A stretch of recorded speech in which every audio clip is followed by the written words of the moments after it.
Bonjour à tous, j'espère que vous allez bien. On se retrouve pour le brief du mardi 27 septembre 2022. Aujourd'hui, on fera un petit point Bitcoin et comme je vous avais dit hier, on fera un petit point sur le S&P 500 rapidement et aussi sur le dollar index. Donc, on va commencer maintenant par le Bitcoin qui a fait un petit rebond cette nuit. Donc, petit breakout au nord. Pour l'instant, petit short squeeze qui se met en place. Est-ce que c'est un vrai mouvement? Comme on en avait parlé, pour moi, à court terme, hein, le premier élément à surveiller toujours, c'est l'acceptation du prix au-dessus de tout ce bordel, donc de toutes ces zones de stop. Très simple. Si le marché vient ici et commence à faiblir, c'est simplement qu'il y avait trop de vendeurs qui ont été accumulés ici, on les a dégagés, on en a profité pour aller sauter tous les stops qui sont positionnés au-dessus des sommets précédents, les vendeurs court terme agressifs avec des gros leviers sont sortis, et derrière on peut faire le mouvement baissier, et ça c'est annonciateur d'une cassure du range à la baisse. Tout simplement. En revanche, si le prix arrive à se poser au-dessus de la zone de stop et qu'on a un rachat de cette liquidité exécutée et que le marché arrive à tenir cette zone, là il y a de grandes chances de venir péter la prochaine zone de stop ici et donc de venir dans le haut du range. Ensuite, on verra si ce range peut breaker ou pas. Ça, c'est la prochaine étape. Et si c'est le cas, on aura vraiment un signal très puissant quand même, moyen long terme, pour possiblement une phase de retracement par la suite. Ok? Donc là, je n'ai pas grand chose d'autre à dire. Du coup, je peux vous dessiner le schéma tout simplement. Hop, si on voit ça, c'est plus ou moins bullish. Si on voit ça, c'est bearish. Ok, donc il faudra attendre de voir jusqu'où le marché va aller. Rapidement, on peut faire un tour au niveau du momentum. Là, on a des choses intéressantes. BTC USD, Bitstamp. On a une succession de 2W ici maintenant sur le RSI. C'est assez puissant comme indicateur de momentum. Donc là, les acheteurs sont en train de récupérer le momentum. Également, le W sur le prix. Donc c'est bien, là pour l'instant, le bas du range, il a tenu. C'est très bien de voir ce W se former.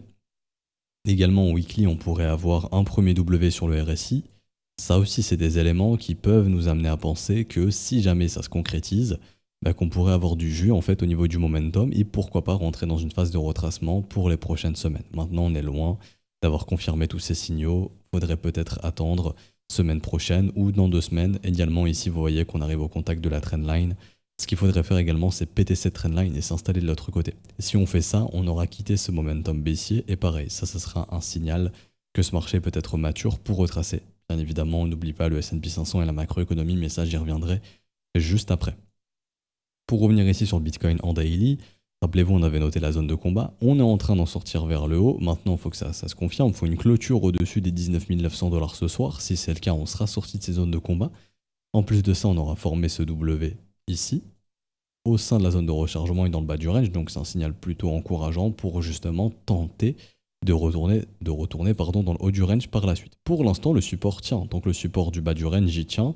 C'est un range, voyez ça comme un ping-pong. On peut faire du ping-pong entre les deux à l'infini jusqu'à ce qu'on ait une vraie résolution. Donc là, pour l'instant, le bas du range a tenu. C'est ce qui fait qu'on peut retourner au milieu du range, environ 21 800. Et après, le haut du range, c'est environ les 24 000 $. Tout simplement, c'est comme ça qu'un range s'analyse et se trade également. Pas grand chose d'autre à dire ici. En daily, sincèrement, oui, je pense qu'on est bon. Au niveau de l'order flow, c'est là où c'est intéressant parce que le marché est en train de repartir dans l'autre sens et le ratio long, il est en train de chuter. Ça veut dire que là, actuellement, les gens qui étaient exposés long sont en train de clôturer leur long. En gros, ceux qui beaucoup ont flippé, qui étaient coincés en long un petit peu plus haut, voient ça comme une opportunité de se barrer et aussi l'open interest il monte, ce qui veut dire qu'il y a plus de positions qui s'ouvrent que de positions qui se ferment. Ici j'ai le delta au niveau de l'open interest, donc si le delta il est positif, ça veut dire qu'il y a plus de positions qui s'ouvrent que de positions qui se ferment.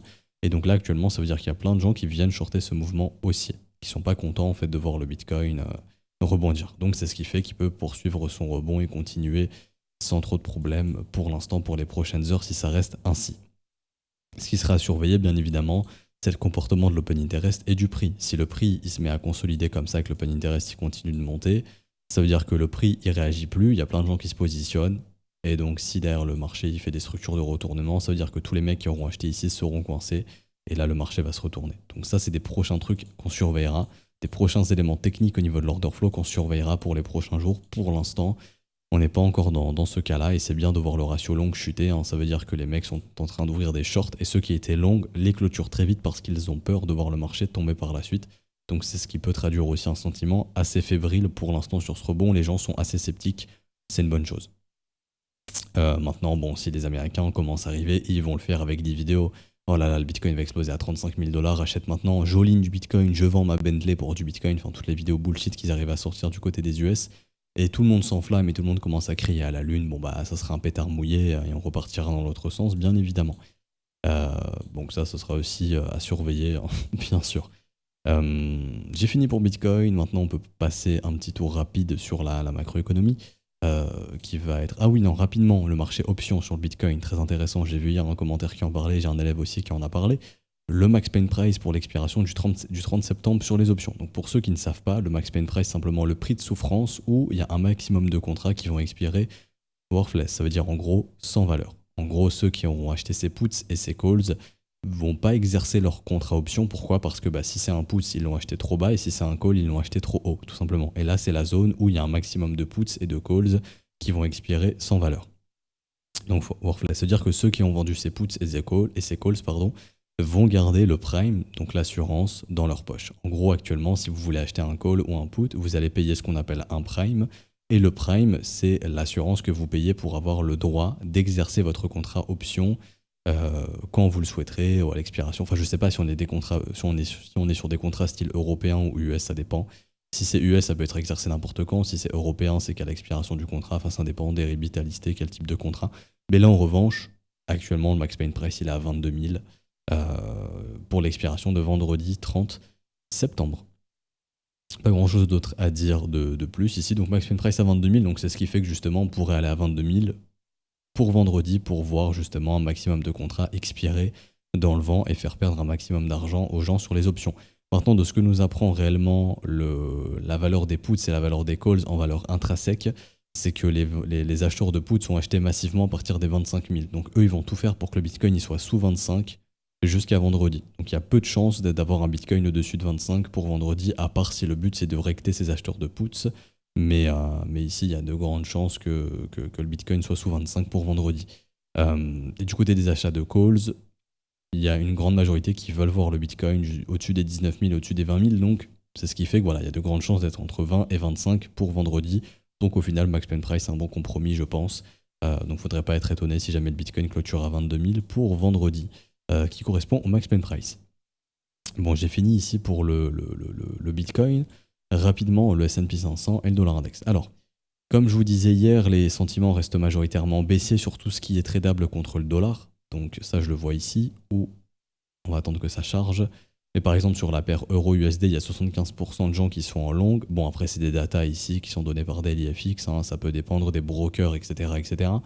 Mais une majorité reste quand même encore assez bullish sur euro-USD.